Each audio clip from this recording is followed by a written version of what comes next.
avoided losing his position despite being under increasing pressure from the many bumps in the road during his tenure. From the pandemic to Partygate, nothing has been able to budge Boris out of office.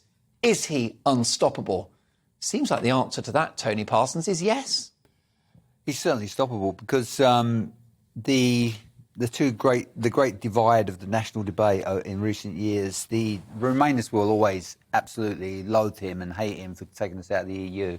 And there's a significant part of the other side of the debate, the Brexiteers, who I feel have got him in the last chance saloon. People like David Frost, who really want him to start being a Conservative Prime Minister and forget all this, high tax, big spending, green crap, forget all that, and and drive prosperity. I think the thing that's wrong with that debate is it assumes that everybody still feels the same as the way they did in 2016. I don't think that is the case. I think people have changed sides. I'm bitterly disappointed with the way it's turned out. I'm absolutely just completely disillusioned the way, and I fought for Brexit, I campaigned for it, I wrote about it, and I just feel that it's been squandered. But I understand why people like Lord Frost, who I think is a brilliant politician and a great man and a brilliant thinker, I understand why he's willing Boris to have one last shot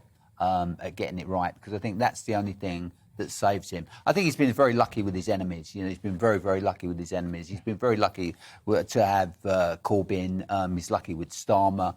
I don't understand why the Tories that wanted him out didn't wait until these by-elections were over.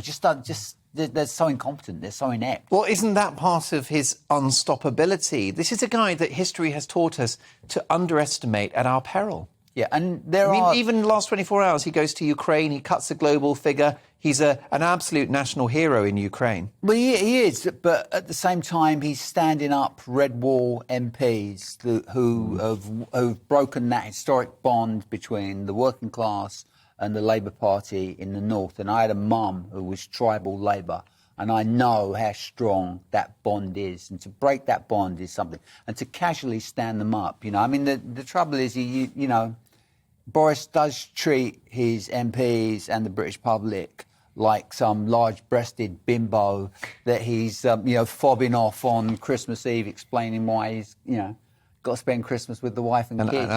Tell her anything. Tell her anything. Yeah. Just tell her anything. I always treat my